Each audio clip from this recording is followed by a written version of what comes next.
Good morning, respected panelists and viewers. I'm Trupti from Team CRIDAI MCHI.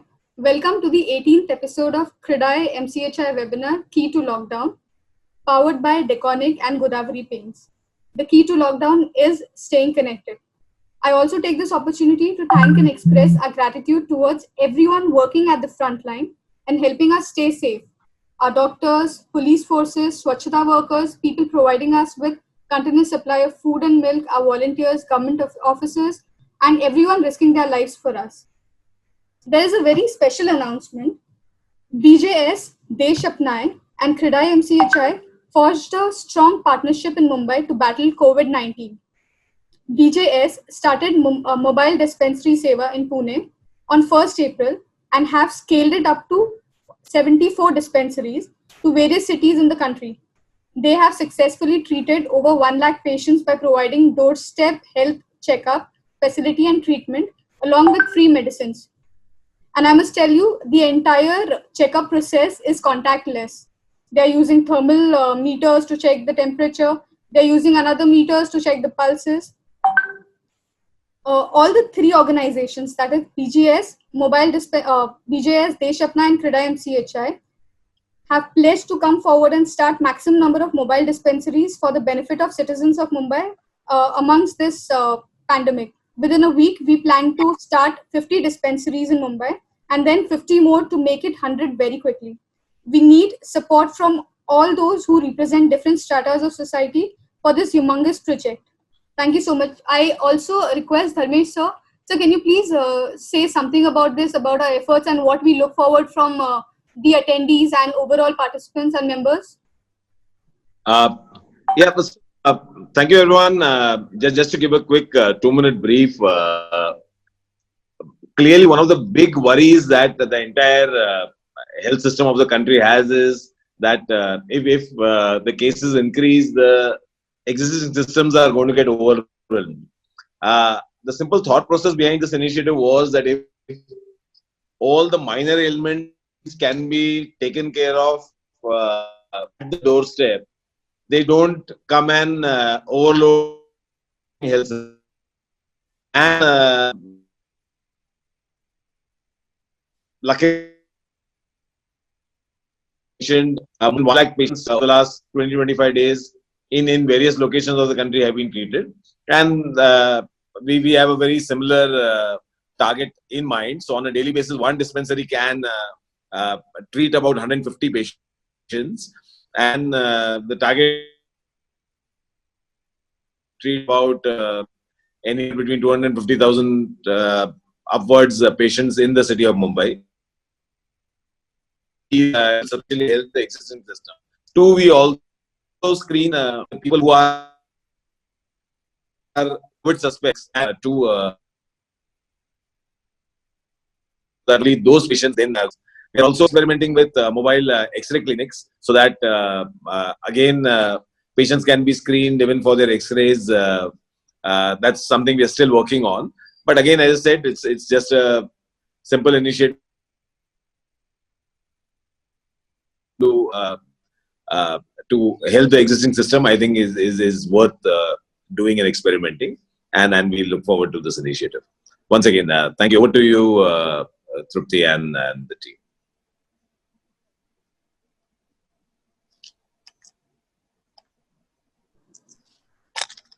Vinita, over to you. Vinita, yeah. Morning, everyone. Welcome to the 18th webinar that CRIDAI MCHI is hosting. I must say, I think it's been a wonderful knowledge share across all webinars, and especially this one. I think as more time we spend in the lockdown, we kind of get to that pass all on normal. And what we are seeing in every interaction, the human element of how to take care of our people, how to keep people safe, what needs to be done to reinstill confidence in every workplace of ours and every facet of our work is very curious of. And that's how this entire session has been conceived. It's called Social Distancing Measures, the New Normal in Real Estate Post-COVID. We are trying to see how we can cover best in terms of how do we ensure our sales offices are well equipped to reopen, how our offices are well equipped to reopen, as well as how our sites where maximum amount of our workforce shall be there will be taken care of going forward.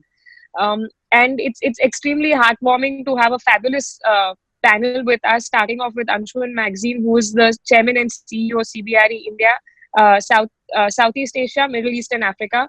I think Anshuman has been a very, very large support to all of the CREDAI MCHI webinars, and thank you, Anshuman, for joining. We have Mr. Pranav Mishra, Head Liabilities, ICICI Bank Limited. Pranav takes care of the bank branches across India, as well as the BKC branch that they have, and the BKC office that they have. And it's important to actually hear from someone who's right now in essential services and is also taking care of the branches, and branches are working with about 1 lakh people coming in. So we thought ICICI is the best bet to kind of come in and give us that. We have Mr. Rajesh Pandit, who is the Managing Director of Global Workplace Solutions Property Management India, Middle East and North Africa of CBRE. A very good perspective going to come in from him in terms of how is it that we're going to manage our office buildings, malls, retail plazas. They will also bring in their experience from China, when China reopened, and how their offices went back and what measures were taken over there. We have Mr. Prashant PV, who's Director Operations and Technology, Shapoorji Pallonji and Company Limited. The biggest element of our businesses is the labor force, which is going to come back and start constructing. What do we need to do to take care of their psyche, and what do we need to do to ensure that when we restart our sites, our labor is well taken care of and they are well protected at all points in time, is something that Mr. Prashant PV is going to touch. With this, I will open the session, and I will first call on Mr. Pranav Mishra, who's Head Liabilities, ICICI Bank Limited, to share with us how is it that essential services even today are working at their capacities, and their branches are being taken care of. Pranav, I'll hand it over to you. Thanks, Binita, and thanks, CREDAI, for extending this opportunity to ICICI Bank in terms of talking about how exactly we have dealt with it. We are amidst it, and I'll say that we are into lockdown 2.0. But fact of the matter is that from around 1st of March, we could sense that yes, we are up for something which can be really a pandemic till it was declared as. We have 6,000 offices across the country. We have what you call as, we are also operating in 15 countries. So we had a lot amount of, on an average in a month, we have 50 to 60 employees traveling all across the globe. And that's where we were saying that, do we need to prepare ourselves better, because where it will come from, what it is going to impact, and for customers, it should not at all go and impact. And that to employee cannot be the source, or my partners cannot be the source of. So around 1,500 plus cities we are operational. We have around 7 lakh customers who walk into our ATMs, and we have around more than 3 to 5 lakh customer, depending on the business day, walking into our branches. So of course, banking is declared as an essential service, and then you have what you called as 10 to 15 lakh touch points. And since this was all about social distancing, and we being one of the providers which has this kind of thing, what we clearly defined was that when banking, as because you have to keep money in motion. So what bank plays a big role is in terms of ensuring that the payments are going, the checks are getting cleared, the cash is there in the economy. Families of the customers, if they are in different cities, are provided with all possible things, and procurement of essential supplies are there. Keeping all that in mind, we created what you called as a BCP team of top management to talk about in terms of morning, evening, take a download from what's happening at a field force level. One of the things which we did was we created a cross-functional team between IMSG being. So if you ask me, what is IMSG? Is infrastructure management and support. That became the hero. That became one who were taking in terms of, so while a top management and the entire thing, we have to keep all 6,000 branches operational. We were to be there until unless there is something which is, very different kind of a circumstances, that you are in a containment zone and the entire place has got sealed. That's where what we did was we created what you called as a formation of a BCP with the crack team. This is generally a snapshot of, and every day the directors along with the top management was anchoring this entire what are we doing. Very clearly in lockdown 1.0, which started somewhere around 20th itself, if I have to put it across, we were very clear that our branches needs a different format. So if you ask me, Indians primarily are very, very socially connected, and they keep lesser space vis-a-vis Chinese or any of the Europeans or any other part. But that's where we created a very different infrastructure out there at our branches. We ensured that at each and every branch, we put barricades, we create a distance of more important was the fact that while you will keep your branches at the front office level, a social distancing part. But what happens to things which are at the back office, or what all exactly are the set of things like air conditioning? What are you doing? So a central air conditioning is far more dangerous than a section.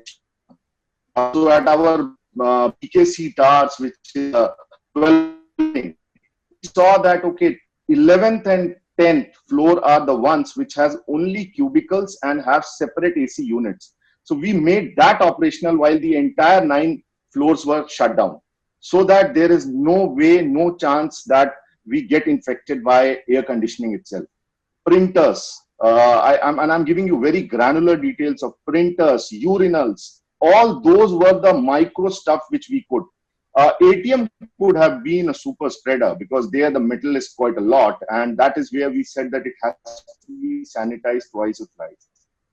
As I heard Dharmesh saying, take the services to home. So we initiated this entire process of, instead of people visiting ATM and creating a bigger problem, we created mobile ATMs and we started sending it to the societies so that we can. It's very, very important that in this entire journey, when you talk about customer and customer first, we have a responsibility to make them learn how digital can help them. And I think one of the biggest thing what we did was we created online influencers.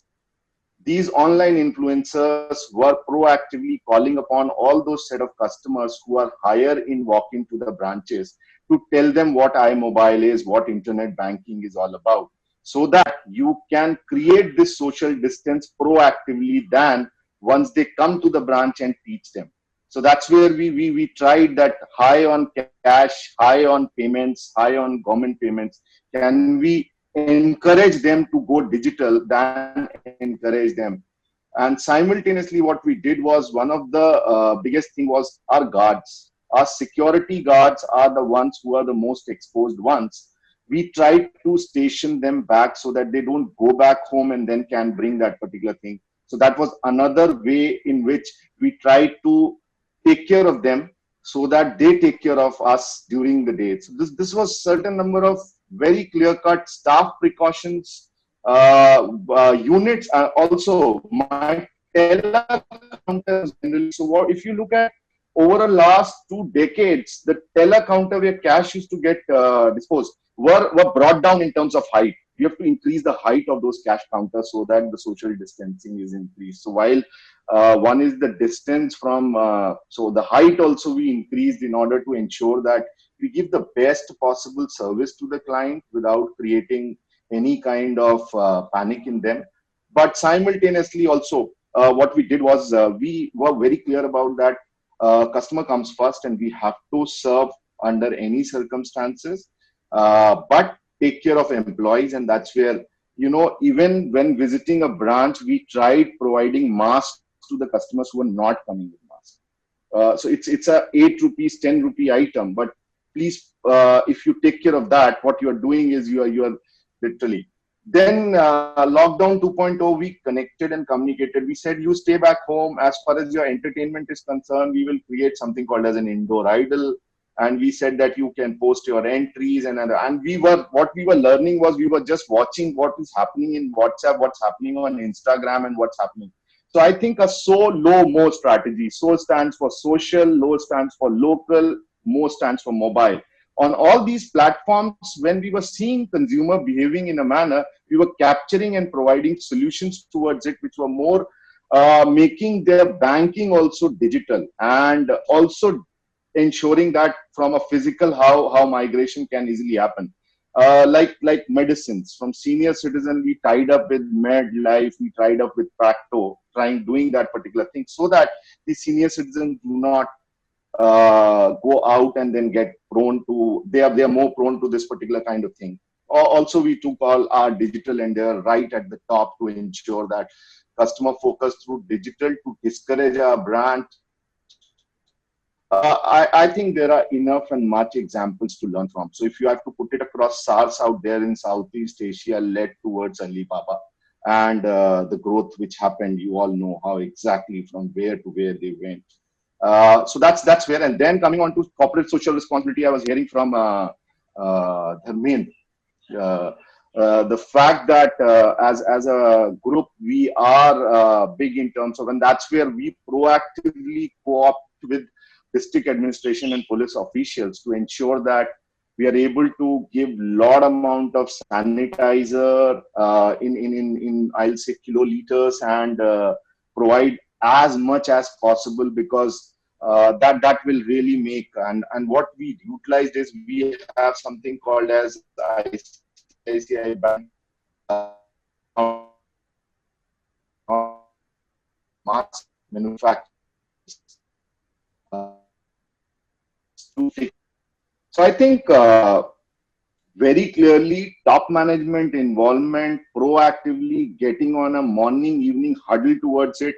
What we created within the organization was called as town call. So instead of town hall, we created town call and said that we have to stand up like warriors, and banking is an essential service, and that's where we need to go in for the best possible, though we rostered the branch. So on an average, my branch staff will be around 60,000, and then the back-end operations and what you call as call centers and others come in. So out of the 65,000 staff which is in the branches, and then we have staff which is made sales from home, get what you called as well adapt with conversational skills than selling skills, than negotiating skills. So your conversations are one which have to be really, and we literally as top management took the charge in terms of creating an online huddle to train them on what is called as the best possible conversation skills, so that business moves at the defined pace. And of course, service was primary, and then came what you call sale. We started, so once we have done this, we did rostering, we did what you called as cloud telephony, we created a VPN backend customer service. We also said that if the need be, from our call center, the desktop needs to be placed to the employees' home, might well do that, so that the call center tech support is extended to the customer. Of course, we were not operating at 100%, but we were able to contain in terms of what you called as the damage in terms of not being able to reach to a certain extent by doing this. And I think one of the other things which we did was, instead of employee from far off coming to the workplace or the branch, what we did is we did a remapping of branch staff and allocated branches which were nearest to his home. So whosoever was into rostering, we tried doing lat-long mapping of the individuals and tried to place them. These were certain set of initiatives, and then we used video KYC, central KYC to ensure that the onboarding of customer is seamless and smooth. I think now social distancing becomes the norm. The new normal is this. We all have to rethink the design of our offices. Offices which were known for swanky design, central air conditioning. I think we have now new set of challenges to look at, and completely different way in terms of looking at what you called as sales and distribution with conversational skills than what you called as a face-to-face and things like that. So we are on for a completely new normal. Our offices design, we were amidst this, that the millennial wants a very, very open architecture. we have to rethink on this open architecture versus a cubicle architecture or a sectional architecture. We have to look at set of things which gives more space and helps us in terms of really operating in. But I think it is going to give us good food for thought in times to come. I thought this is what I just wanted to share in terms of how we have gone about and how we are right now. Thinking is work in progress, if you ask me, in terms of how we are going to operate. But definitely digital virtual account management, conversational skills, online influencers, a strong what you called as bias towards using technology in terms of reaching out to the customers are going to be moving at a very, very fast pace. Integrating with certain amount of online in-house entertainment to add consumer value will be the set of things which we are planning to experiment. And similarly, from a real estate perspective, at our branches, because they play a very, very critical role, how to handle cash, how to move that particular cash management system from what you called as from our branches to the doorstep. We are just working on those set of models in terms of giving a new dimension to it. That's from my side, Vinita. Thank you so much, Pranav. I think that's very insightful, and absolute salutations to everyone in the front line right now in essential services. It's a big risk that all of y'all are taking to keep things going for all of us, and absolute salutations to everyone in the bank who's been doing it even during this time. I must share that in the lockdown, Pranav has first time experienced the new ways of work from home, with his infrastructure giving him the first amount of hits before the session. And thank you for working it out with your neighbor and ensuring that you are there on the session. It's been a truly delight. Thank you so much. Thank you. On Mr. Anshuman Magazine. Anshuman is I would say, someone that all of us look to when we really, really want solutions to our work problems, and has been an industry friend for a fairly long amount of time. He goes off as the head of, as the chairman and CEO, India, Southeast Asia, Middle East and Africa for CBRE. He's been across, so he's worked with CBRE for 25 years plus and has been across 50 offices and affiliates across geographies. I don't think there'll be anyone else who would be more equipped to tell us how is it that the world is opening up and coping up currently from lockdown and coming back to normalcy. I would like to call on Anshuman. Thank you so much for being there with us, Anshuman. Thank you, Benita. I will be brief. First of all, one of the advantages of this lockdown is, of course, the communications have gone up. There's more learning, which is happening. When you talked about the countries, as you know, every country is at a different stage of the COVID virus. China is coming out of it. Singapore has gone back into it. Middle East, interestingly, had started from weekend lockdowns to a longer lockdown, and they're opening up. India, everybody knows. Every country is taking different planning, are in different planning stages.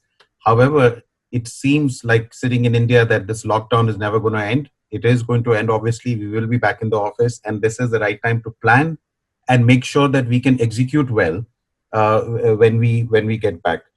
If you look at the employees, what we don't realize, one of the learnings was that someone in the US office said, look, we cannot ask our employees to come back to work. We have to invite them back. And that was very alien to me also, frankly, even working in a multinational. I said, look, we're going to say office is going to open up this day, and maybe we will have BCP workings where 50% comes and at a time. But I didn't think of inviting our employees back. And I thought, what does that mean? It really is because employees are anxious that because of all the over information on COVID virus, that if they come back to work again and again socialize, would they catch the virus? So when you're inviting them back, really means that, look, we have taken all the measures to make sure the workplace is safe. So when you come in, we are trying as an organization our best to make sure we keep you safe, and and that you will have a working environment which has all these steps which have been taken, and you will be able to work. We'll be back into action. And I thought that was very alien to our mindset, because normally we treat our employees really well, but we don't think that, think about their anxiousness and their worries to come back again to work. The other thing is, as a company, we manage more than 6 billion square feet of space across the globe. This is office, residential, retail, industrial. So the learning is huge. In India, we manage more than 300 million square feet. And that has given us a huge learning on what is happening as global best practices and what we have learned in India. So one can get the best practices, but India obviously has its own nuances, its own challenges, and we need to take into that account. So as CBRE and across, we have worked in almost 100 cities in India. So we're sitting on huge learning on how it works in India itself. And we would want to bring that in and to make sure when the workplace gets going that we are putting the best possible. Rajesh, who is the expert in this, and I'm gonna just let him speak about this, is part of a global team of CBRE, where we've got people from US, Europe, APAC, a big team like the gentleman before me mentioned about a team they have in India. So we have a global team which Rajesh is part of, where the best practices globally have shared. Besides that, we have tied up with large health organizations, the best in the world, to educational institutions, to the consultants, so that we can really learn from everybody. So we're not saying we know it all. The top hospitals and healthcare education, organizations, and some of the big universities which are working on this we are tied up with them, and so that India will get the best in the world. What is happening, the best practices, as well as learning on how do we, put that in Indian context, so that everybody gets the benefit. So I will just pass it on to Rajesh, who's been working on it, to share, what we are doing and what we recommend. Thanks. Thank you again. Sure, Anshuman. Thank you very much. Raka, can you hear me clearly? Yes, I can. I just want the sharing rights, please. So while you do this, Raka, I must thank Pranav from ICICI Bank for actually setting the context. He actually reminded me of all the other banks that CBRE manages, not only in India, but whole of Asia Pacific. And, he sounded similar to what we are doing and multiple banks that we manage. So Raka, if you can move to the second slide. These are some of the questions that our occupier clients, developers of residential and commercial buildings, and retail developments are asking us. I'll try to address most of them in the presentation, but in case if there are any questions, feel free to write to us, maybe through CREDAI, and we can answer them. Moving to next slide, Raka. And like Anshuman mentioned about anxiety, this journey to recovery is highly evolving, but is very fluid. Overall, there is anxiety around news of spread of infection, and thanks to social media, everybody is kind of aware of in terms of what's happening across the country. But how do we handle the social and emotional behaviors? I think the key would be robust communication, which is very critical now than ever. Focus is required to engage all stakeholders in physical and virtual environments. The feedback from all stakeholders will be critical, and we'll have to continue to review the best practices and new ideas that we can adopt in our workplaces. Our workforce and customers both will expect continuous and credible assurance that they are living and working in a safe environment. And this is to the point what Anshuman mentioned about anxiety, inviting them back to offices. This will be one of the key criterias, and wherein clear safety, health, wellness information will have to be displayed throughout the buildings. You could be in a mall, you could be in a residential building, or you could be in an office building, but this will have to be displayed very clearly to allay any fears that the occupiers may have. A lot is spoken about social distancing. It is basically aimed at reducing physical contact and we are following the Indian government guidelines of 1.8 meters. Singapore, on the other hand, actually taught us not to get complacent when this lockdown gets relaxed. While there is news of lockdown getting relaxed in different phases, but in last few weeks, all of us have got used to new ways of doing things. We are now following social distancing, our focus on hygiene has improved, but once the lockdown is relaxed, we should not go back to our old ways, would be my 2 cents. This would then mean that customers may not flock into shops in retail malls or sit and eat in groups in food courts. We'll have to really, learn from the regional countries in APAC. They'll have to let the brakes off very slow and gradually, and in a thoughtful manner. We'll have to ensure that the right behaviors that we have generated over a few weeks, they stick with us for long. And frankly, China is a great example on how they eased movement across cities once the lockdown was open. And that's our biggest concern, that our labor that is migrated, when it comes back, when our employees who have gone back to their hometowns, when they come back, how these measures will then help build trust with our customers. And now let's move into details on business and post-lockdown readiness. Raka, if you can move to the next slide, please. The teams at CBRE have created these playbooks, which includes all processes, best practices, guidelines for restoring effective and safe operations. This includes, like was mentioned earlier, whether it is engineering, soft services, security, or any information relating to employees. We try to regularly update with any change in government guidelines. And we are very extensively using this playbook for training not only CBRE employees, but the task level service providers, those are the foot soldiers on the facilities. Moving to next slide, Raka. Usage of digital tools, are we all aware that travel will continue to be restricted even within the country in India? And this change can only be compensated by alternate video conferencing technology. And I think this webinar is a very good example of working virtually. And most of us, I'm assuming, are on Zoom calls or any other video conferencing mechanism over the days. Employee experience will be completely redefined post-COVID. All your employees, for them, it will no longer be the size of menu in the cafeteria that will excite them. It will be more than the safety and focus on hygiene and how do you work on them. Automation and voice technology will play a vital role, and all of us will have to work on investments that will be required to be done on these technologies that can be adopted for touchless operations, which apparently will be the key. And maybe Alexa could become our new friend as an interface. And verbal commands will remove the need for physically pushing a button or touching surfaces. There are a lot of, I would say, desi innovations that are currently working on how do we do that. Shopping malls on the other side, while may have merchandise for display, but may have online order and pay options to avoid human interaction. Raka, next slide, please.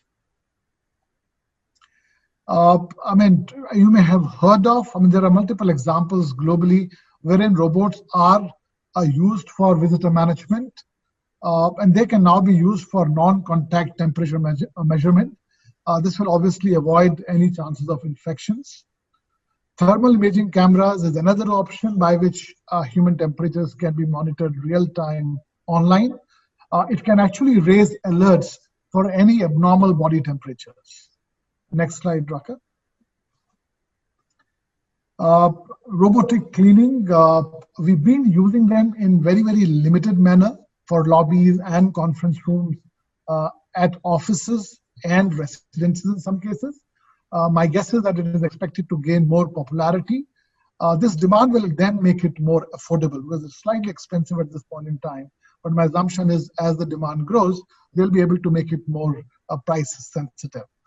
Touchless facial recognition attendance systems may even replace the biometric systems currently used. More humidifiers can be added to increase relative humidity, which, if taken between 40 to 60%, can reduce chances of spread of virus and bacteria. Next slide. From new technologies that are hitting market, plasma disinfection is a very popular technology in Japan that uses ionized air for killing the pathogens. On the other side, ultraviolet light will be used to disinfect offices. That is increasingly common in hospitals. What it then means is that we are talking about facilities management of the standard of healthcare industry for offices as well. Next, please. Now, though faith has different meaning to all of us, we believe in different faiths. But when I was checking the definition of faith in dictionary, it said, complete trust or confidence in someone or something. Now, this is a role that you and me will have to play with your associates and customers. What it means is that we'll have to be flexible and constantly reviewing the situation and demonstrate to our end customers our eagerness to change.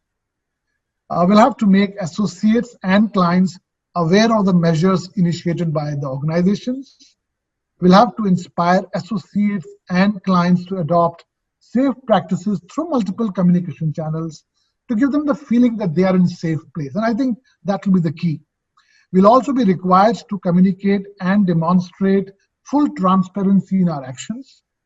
Last but not least, we must show that the owners and corporations are concerned about end users' health during these unprecedented times.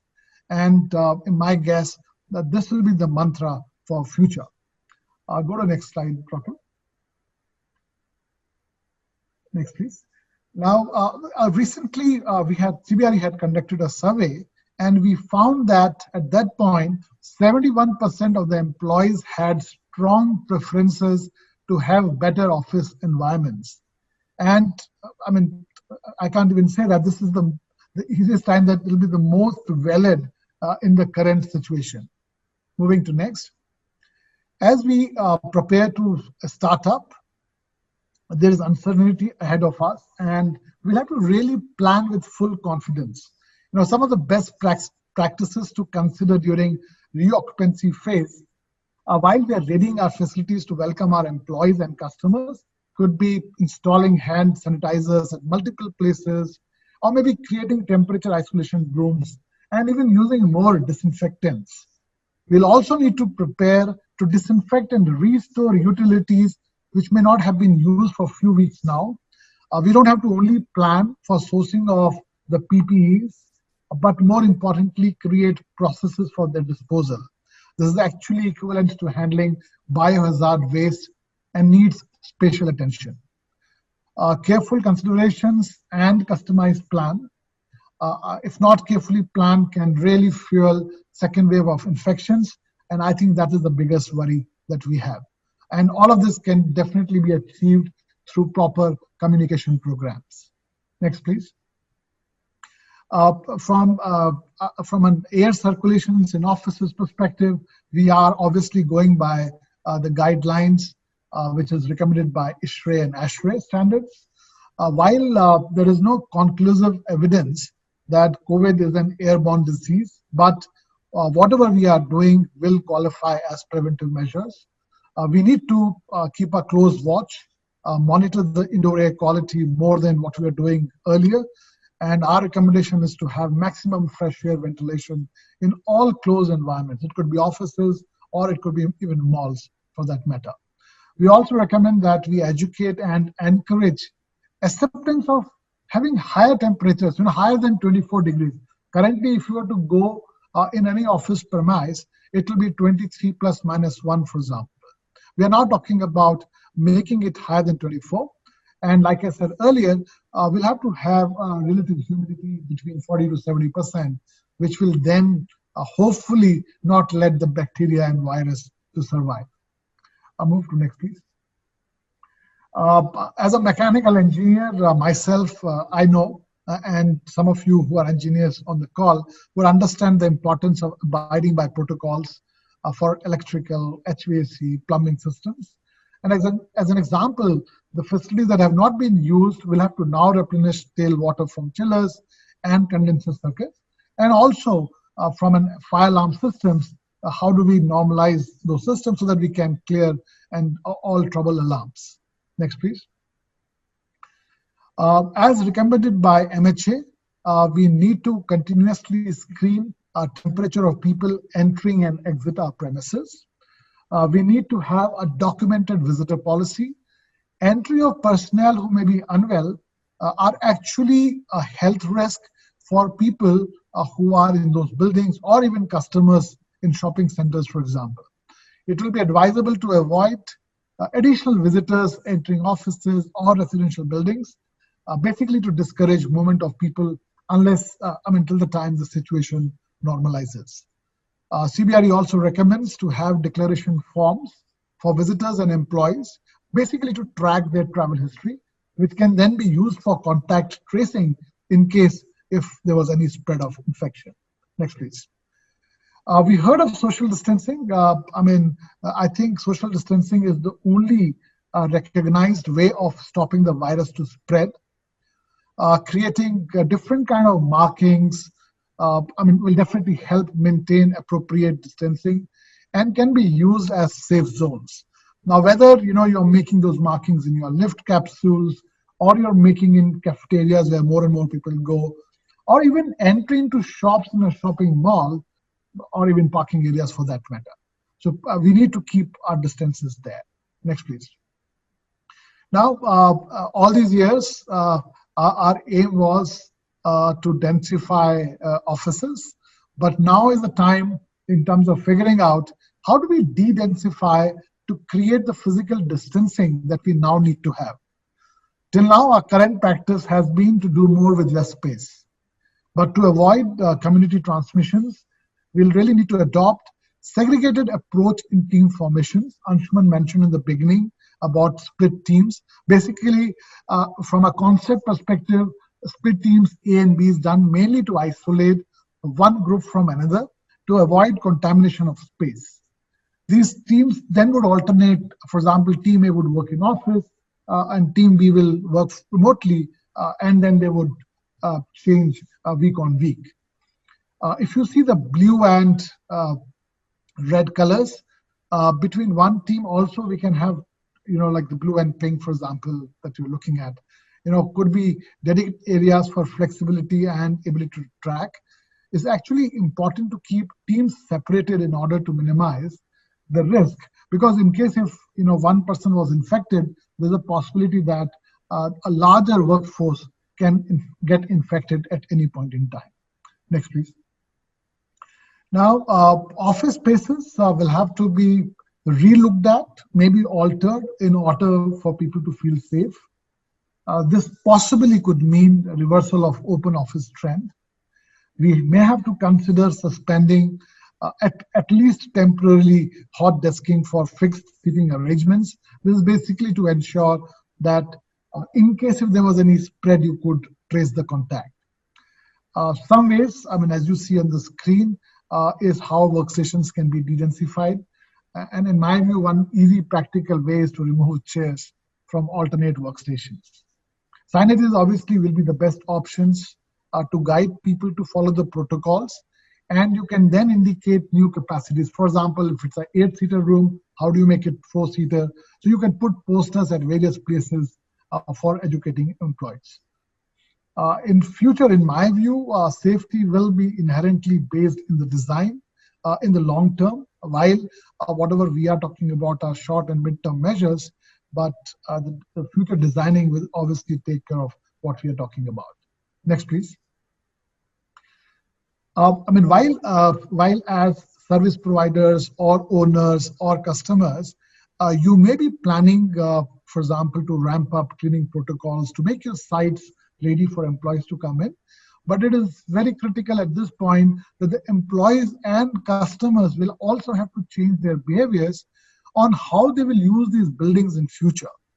The new normal will be different, and owners actually rely on all the individuals to protect themselves and in turn protect others. So it's not that they're just doing for themselves; they're doing for the whole community.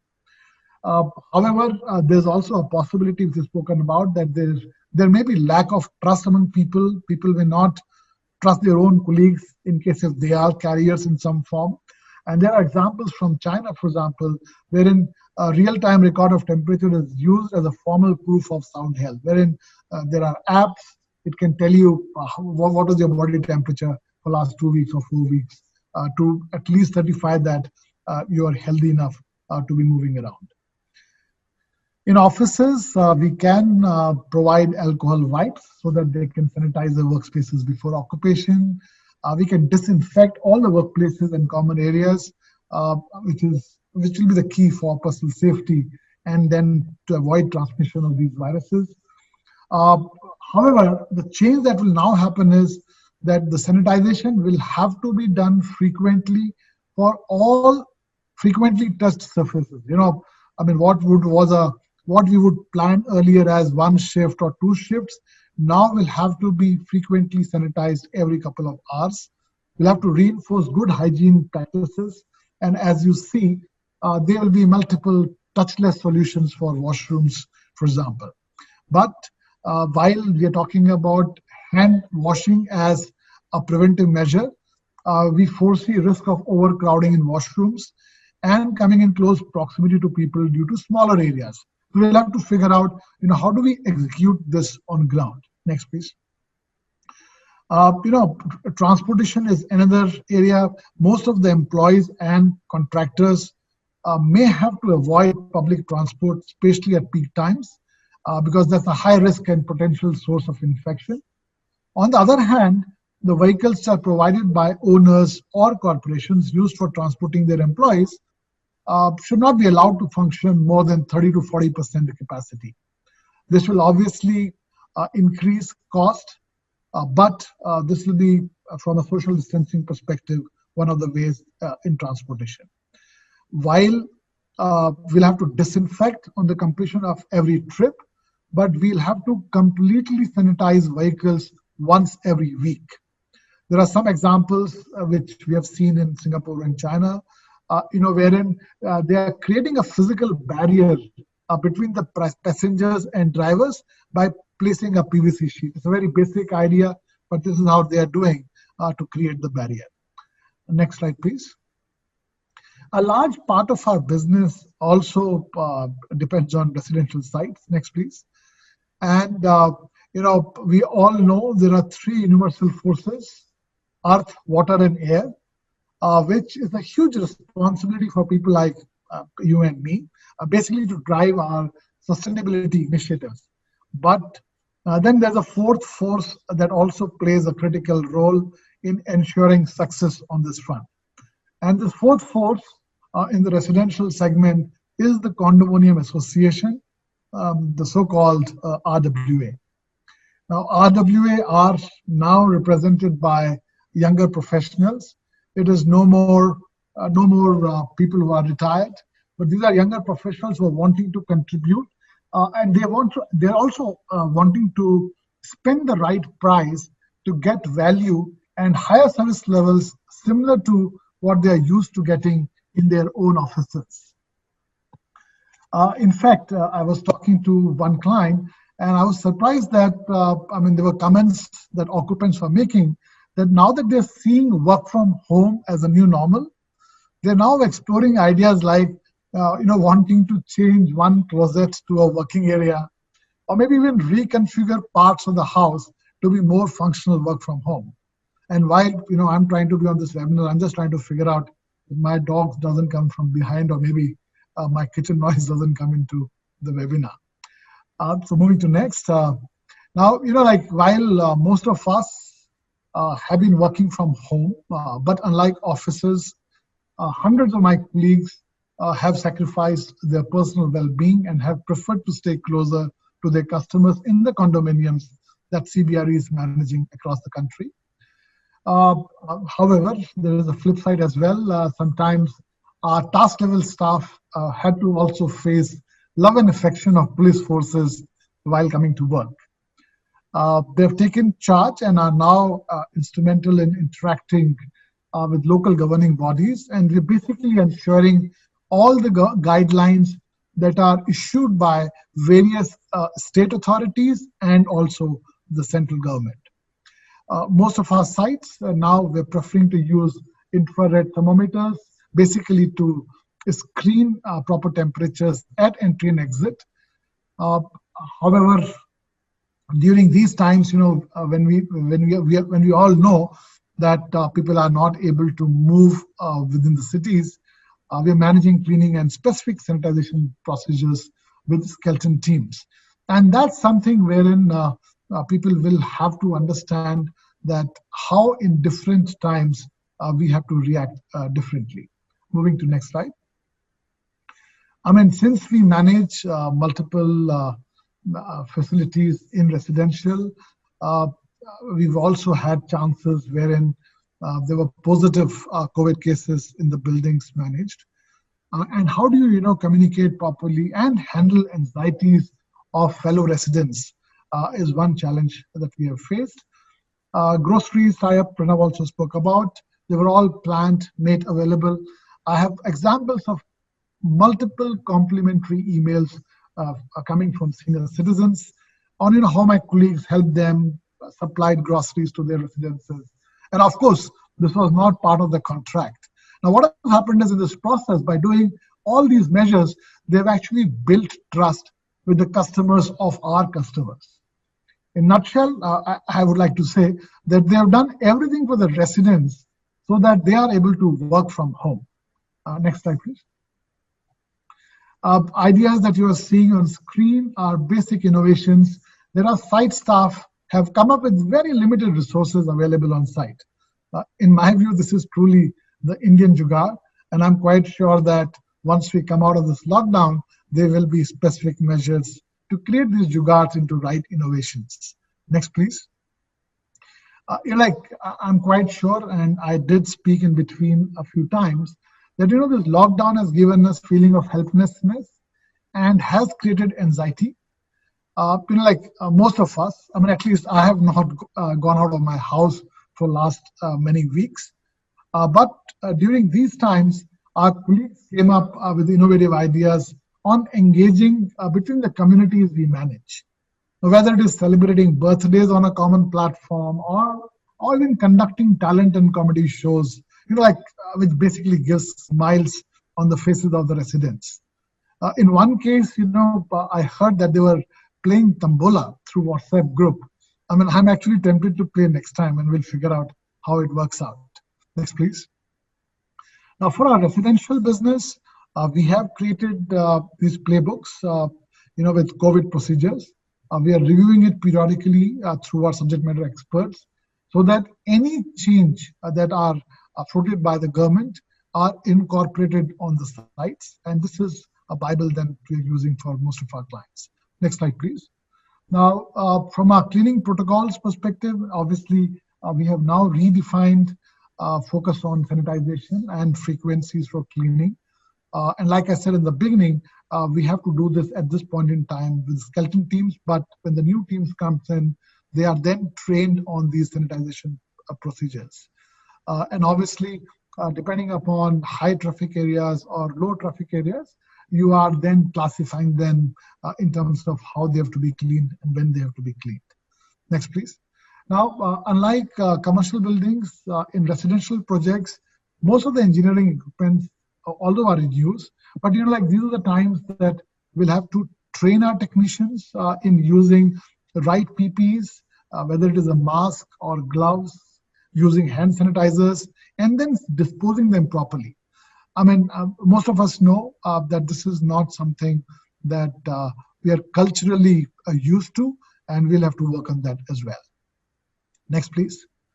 Now, whatever I say, frankly, is less. Next, please.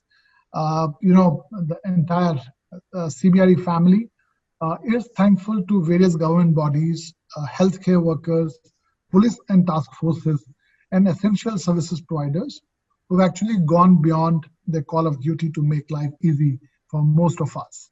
And I wouldn't want to not thank Pranav and his team as well for keeping ATMs open for us wherever we had to withdraw money.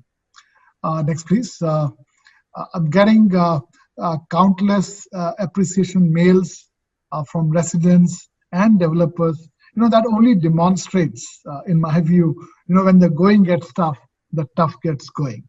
And I think that's the mantra that our colleagues are following. Next, please.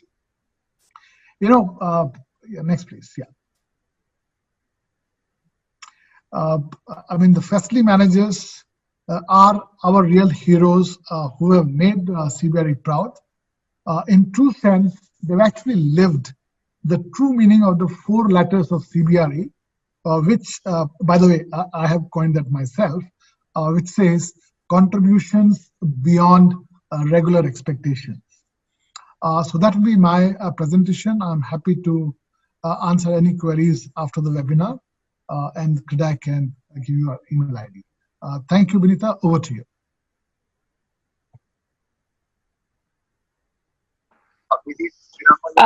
Thank you so much, Mr. Pandit. I would now like to call on Mr. Prashant PV, who basically is part of Shapoorji Constructions, and I think Shapoorji is doing a fabulous job right now in terms of taking care of the laborers on site right now, and it'll be interesting to hear his insights of how labor force is being managed, especially the psyche around it. I would also like to just request Mr. Anshuman and Mr. Rajesh Pandit to just continue, because post everyone speaks, there's a little bit of a Q&A because we have some questions that all our people need to know. So that's about it. Thank you.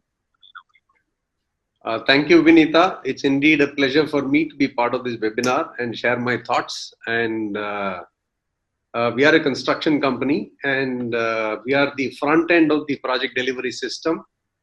And over the past few weeks, honestly, we are experiencing a new normal, which is not the normal business for us. And I would consider this to be like a dress rehearsal for us before the actual lockdown opens up. The status as of now, we have almost 50 to 60% of the sites fully, occupied by the laborers. It's only 50 to 60%. So indirectly, we are actually managing social distancing by that method. But post this lockdown, and our approach to this whole thing has been, we will have a 4-pronged approach to looking at the entire problem. The 4-pronged approach, first is engineering, where we understand what are the domain requirements, what are the compliant requirements, what are the requirements at specific sites. We engineer a solution, make the SOPs, make the protocols, make the rules and regulations, take all precautions and preparedness for arriving at the right solution for each site specifically. As we speak, we have around 160 sites running across the country. Specifically within Bombay, we have around 17 sites. And just to tell you the scale of operation, we have around 3,500 laborers right now at all the sites only in Bombay. And this, I'm saying, is only around 50 to 60% of the total strength at each site in that sense. Now, the 4-pronged approach, I was saying, first is the engineering solution that we arrive at. Then, most important is educating the solution to all the stakeholders. And mind you that we will be handling the lowest strata of society while educating them on the various pros and cons and everything. So we need to really handle them with care, because there is a lot of misinformation and miscommunication which is happening there. Let me tell you some examples. There are people, when we undertake, let us say, thermal scanners, there are people who have paracetamol in anticipation and come, so you will be having a false positive or false negative in that sense. We need to even handle things like that. So education is a very important element in the whole process. Continuously reinforcing it with confidence building, motivation talk, and constantly monitoring the performance at each site. The third one is the enforcement, which we need to see by deploying people to check, review, monitor, track, upgrade, etc. for the performance at each site. The fourth of the 4-pronged approach is evolve, because we have not yet seen the full detail of this COVID pandemic. So we need to evolve continuously, because we would not know what is going to hold for us in the coming tomorrow. So these are the four-pronged approaches. Now, obviously, our engineering solutions are primarily to see that we maintain social distancing at sites, provide face masks, gloves, hand sanitization, etc. Primary access, as we all know, for the infection is through the eyes, ears, and mouth. Educate the people on that. Transmission, I always say it is very unintentional. Nobody comes and transmits this disease intentionally to anybody. And like I said earlier, that tackling misinformation and misunderstanding is the biggest challenge. Now I will ask the team to run the slides, and I will talk along for the various steps that we have taken at these sites. So if Charmi, if you can play those slides.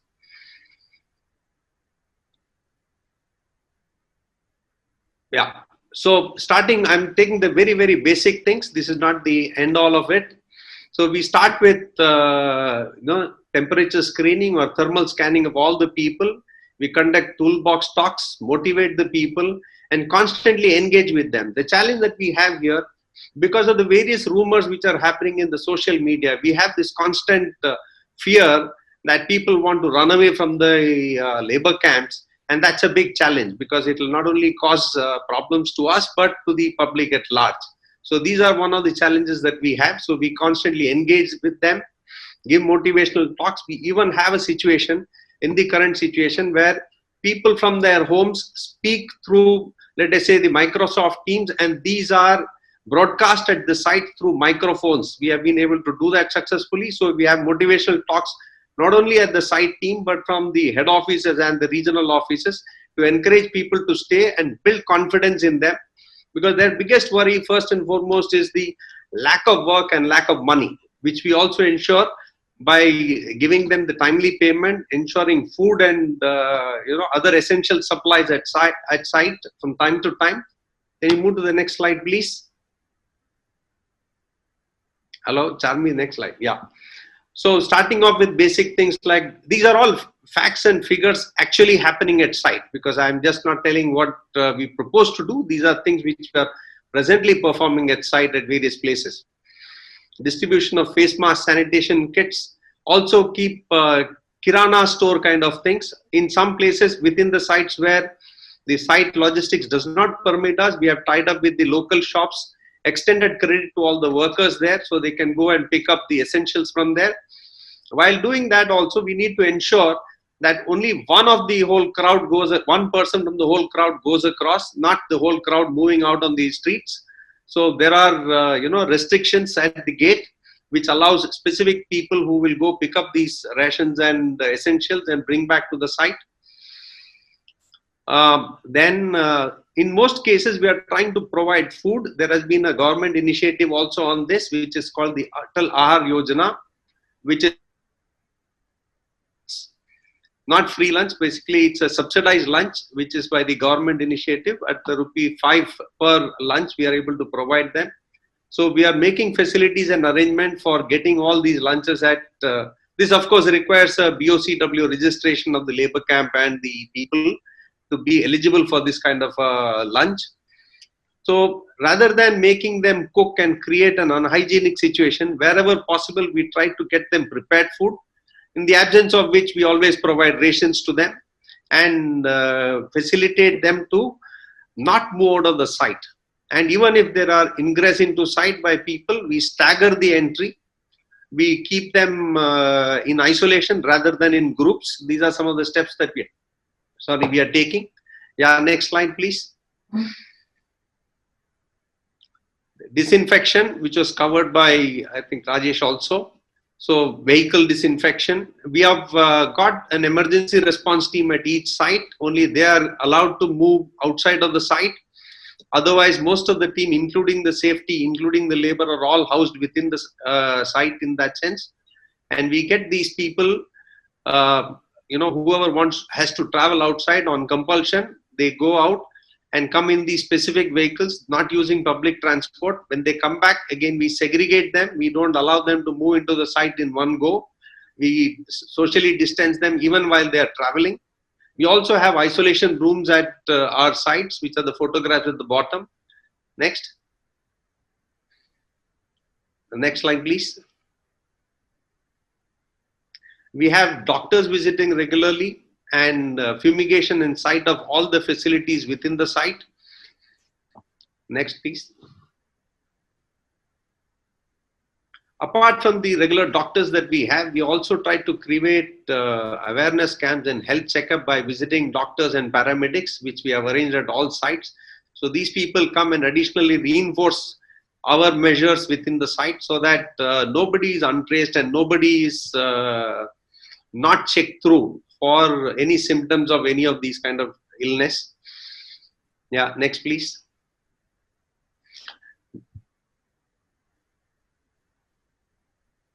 We have also had during the last 34 days, if I were to be more precise, people from the government, whether it is the labor department, whether it is the police department, or from the medical fraternity, people visiting us, and it is reinforcing our thought that we are doing the right thing.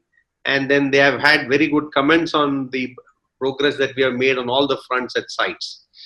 Yeah, next please.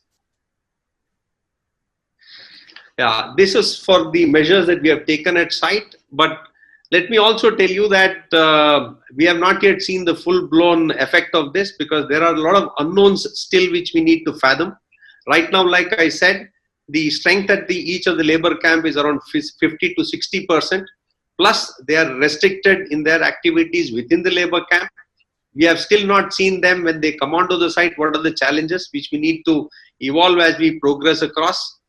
Plus, there will be, obviously when workers work along with each other, there could be a proximity less than the designated 6 feet. We would not know what are the challenges we will face then, but I'm sure that we need to evolve with solutions at that appropriate time. The other challenges are we do not really know what is the effect of temperature change, season change, climate change. So we have still not gone there. The monsoons are around the corner. So I really don't know whether we will be able to expect what will happen at that time and be prepared for that. But all the while, like I said, we need to evolve ourselves to a situation where we are able to handle that. Obviously, we do not know whether there is a second wave which can happen. And we have really not seen what will happen when the workers work in groups and the external visitors or suppliers, vendors come in. So some of the measures which are already anticipating is whenever any stock of material comes to site, prevent to the extent possible them to be used immediately, because keep them in stock at the stockyard or storeroom for a period of 2 days so that whatever anticipated effect of that can be decimated. Second, prevent the interaction, that is very close proximity interaction of the vendors or visitors with the laborers who are at site. These are the other steps that we are taking. Third, even when the post-lockdown situation, we are going to prevent use of public transport, because probably that's one place where we anticipate there could be a lot of interfaces and there could be transmission happening. So these are some of the things that we have said. Apart from these, whatever my co-speakers have spoken, a lot of that I would not want to repeat, but I'm saying that those are the steps that we are also taking at our offices. And some of the new normal we will have is, if we had the luxury of a driver driving me to office, probably that may not exist in the future, at least for some time to come.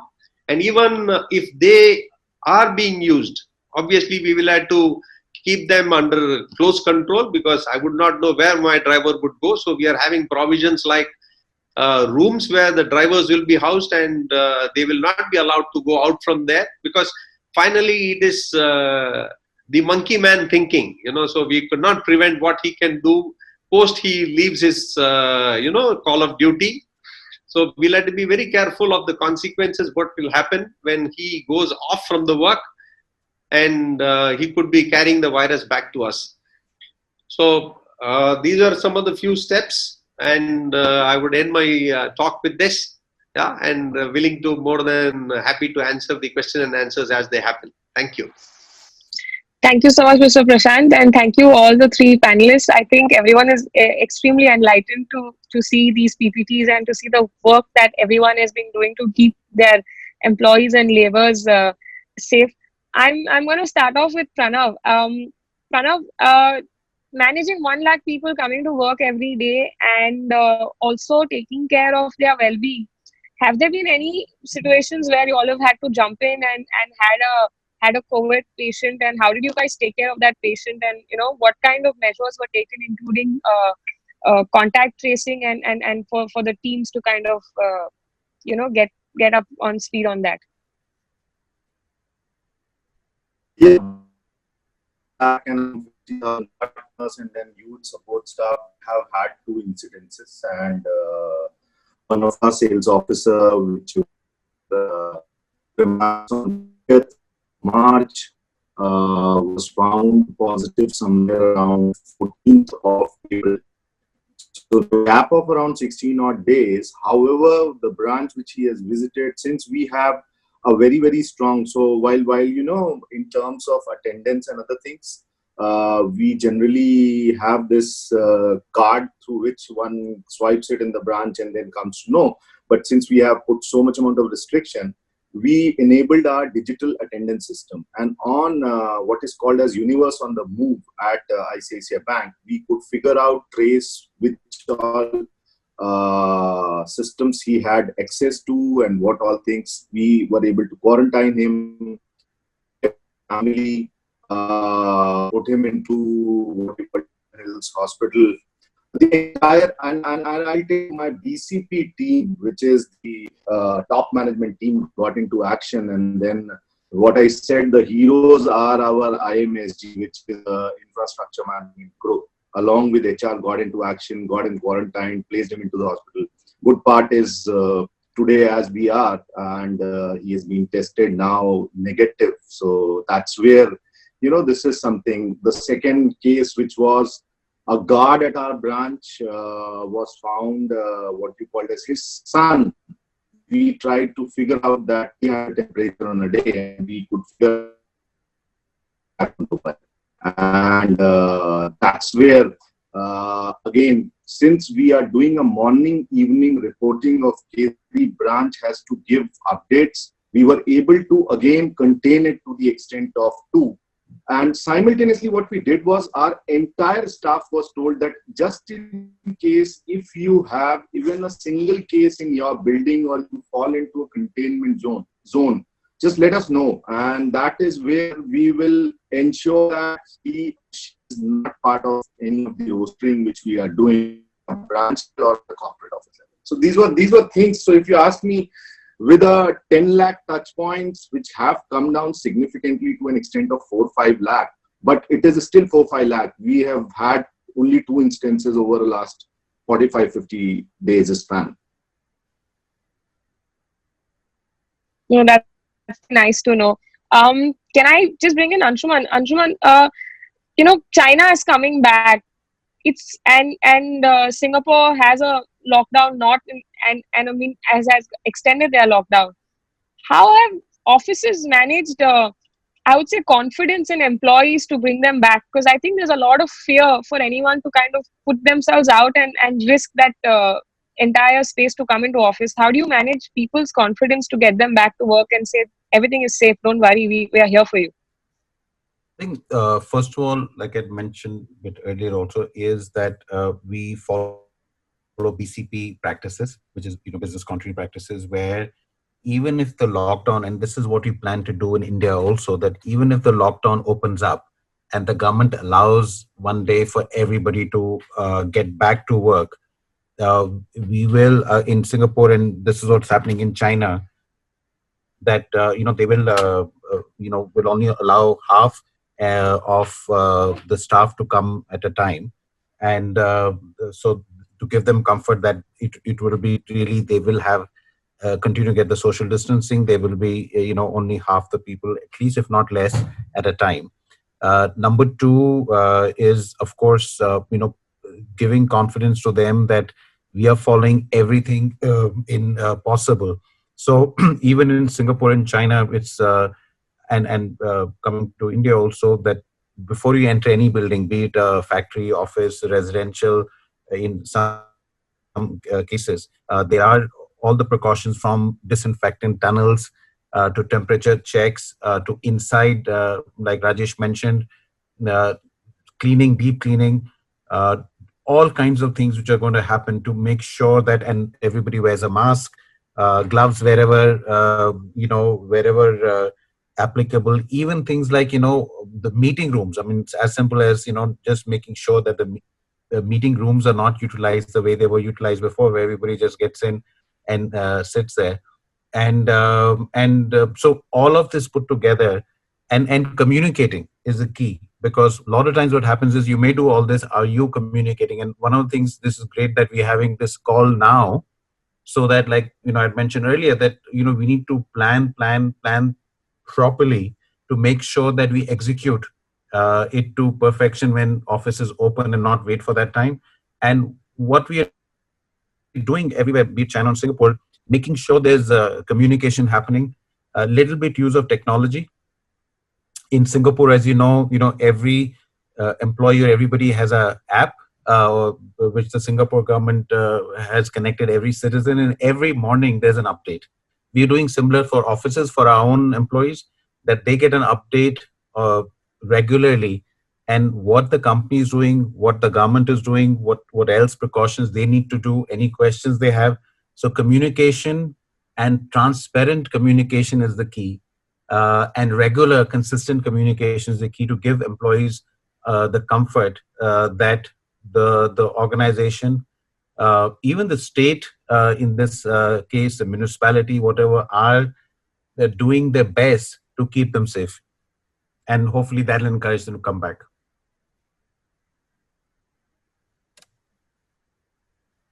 No, I agree completely. I think communication is key, and the more one communicates, the better it is, and that's very important in times.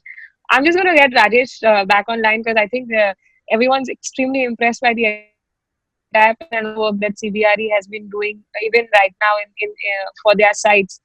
How has it been managing across so many sites, in terms of your personal experience, in terms of, it must be quite a task to be constantly connected and constantly ensuring to the last T people are well taken care of, because it's a daunting task to have everything going on all the time. Vinita, thanks for asking this question. My boss is on the call, so it's time to impress him. I must admit that video conferencing has really helped us, and we are constantly in touch with our colleagues. And like I mentioned in the beginning, while quite a few of our colleagues are working from home, but a lot of our colleagues are also working from sites. So we have a strong leadership across all geographies, and we are constantly communicating with them. And I'm myself talking to most of them either through WhatsApp or through Zoom calls to keep them motivated. That's nice. How do you, Rajesh, just another question. So I think a lot are a little quizzing on the fact that how do we keep office spaces going, and how do we keep our workforce in terms of the sanitization and all? Would you also recommend that going forward, some people would, out of their housekeeping staff, staying within the site premises until there's a lot of attention to get a complete cure to this? Like Anshuman also mentioned, see, the fact is that there is a lot of uncertainty around the COVID situation. Nobody is really sure of, like I said, nobody is even aware of whether it is airborne or not. So what we need to do is, we can only do that much, that we stay, we disinfect all the office premises, we communicate to all the people who are involved in this. To give you my example, and I think Prashant mentioned about going without a driver, and I'm constantly calling my driver and asking him in case if he's roaming around his house or not. So I think it will be more about communicating, and my guess is that a lot of us have understood that it's not an easy situation to be in. Yeah. So more and more communication to more and more people will hopefully help us come out of that anxiety. No bad. Thanks so much, Rajesh. I'm going to just bring in Mr. Prashant on. Mr. Prashant, a lot of people are asking, how is it that you plan on restarting sites and getting supplies? I think that's $1 million question right now. Yeah. So let me answer this in a particular way. the government has declared orange, green and red zones. So in that sense, the scaling back to normalcy, if I were to put it that way, this grading of the country by itself into so many zones, district-wise, is also going to help. So you're not going to, in turn of a switch, you are not going to mobilize fully. So this is also a very helpful fact. I'm not advocating extension of lockdown, but at least the pressures and the challenges that we will face when we will come back from the lockdown will be studied. Then you can modify, correct yourself, and then go for a full-fledged operation. I'm also seeing a lot of question and answers which are coming that how are we handling the ramp up of labor? Let me just tell you, we feel that there are going to be two challenges. First is to retain the labor who are already in your existing camps. Despite paying them money, they seem to be in prison. I'm just narrating their experience, which I'm saying. So all of them, once the trains and whatever transport mechanisms are going to be opened up, I think all of them are going to rush back to their hometowns. That brings in a new challenge, which we are not yet able to answer as we speak. That how is it that we are going to handle that shortage of people, plus the onset of monsoon, which is also a climatic situation which is going to disturb your work. So through this webinar, I will also say that all my clients, or whether it is government, private, institutions, etc., I think we have to live with this new normal that productivity is not going to be the same.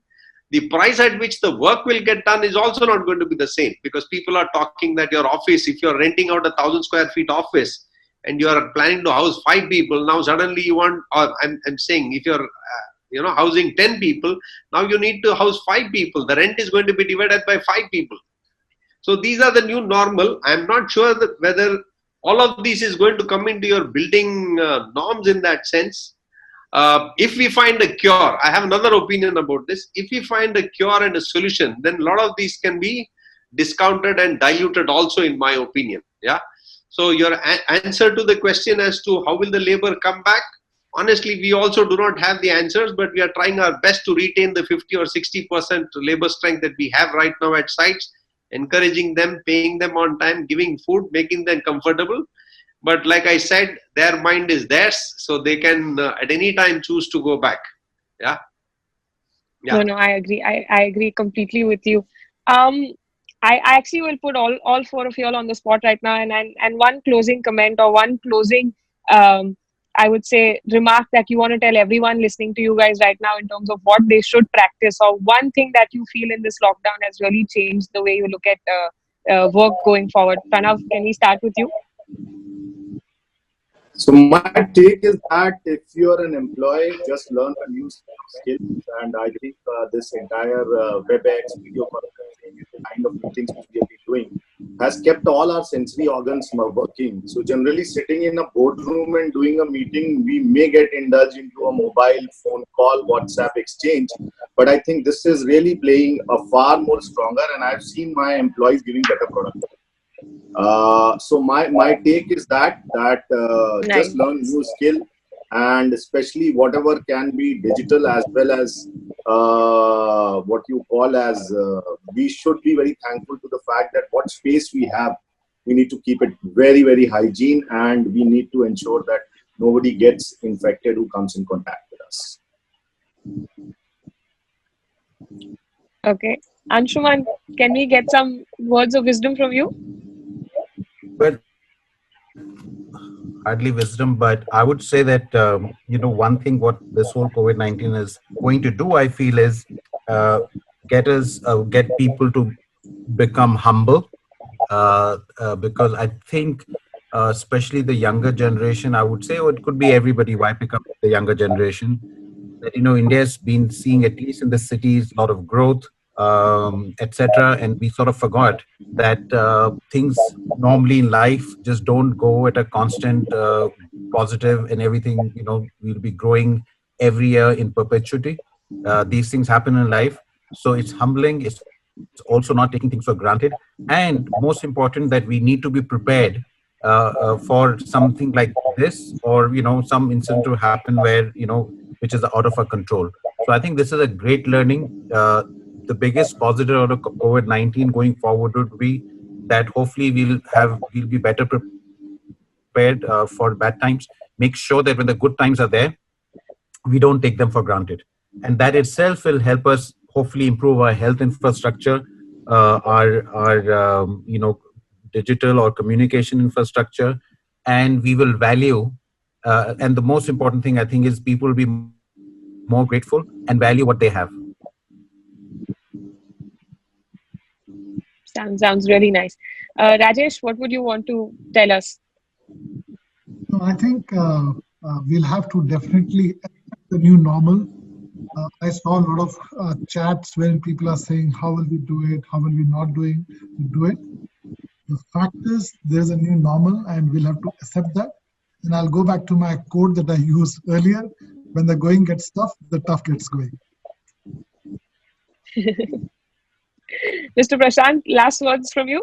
Yeah. I think others have spoken, so you have left me with little choice. But I'm a very India optimistic guy. Yeah. So while the whole world may go into recession, I believe that India may not go into recession. Yeah. So like how others have said, maybe learning new skills, new methods of working, and we are very innovative in our own way.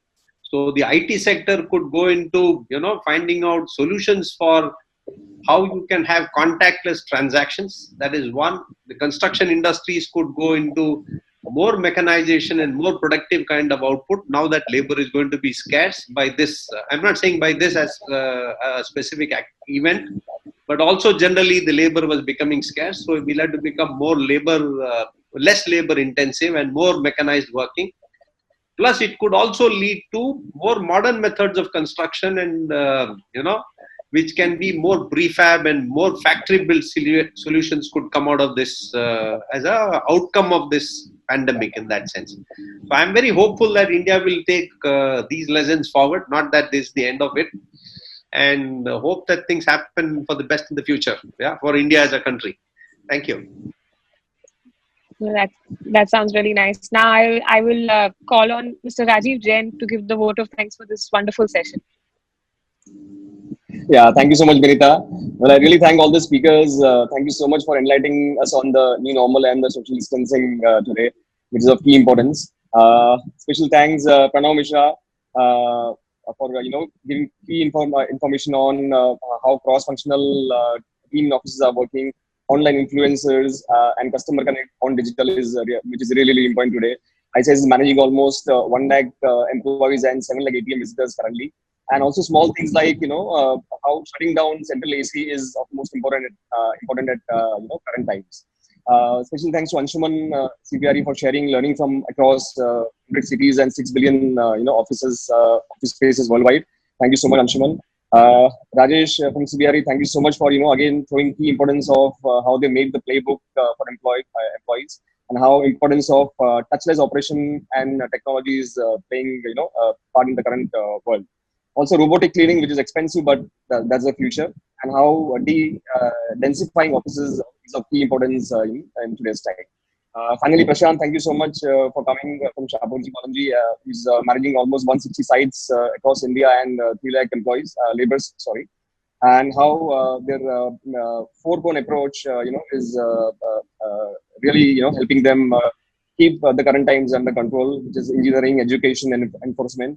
Also isolation rooms at site and doctor on site for 24/7, and much more light thrown by Prashant on how site can really work in this current times. Thank you so much, everybody, and finally thank you all the 1400 plus developer who registered for the current webinar. Thank you so much, everybody. Thanks.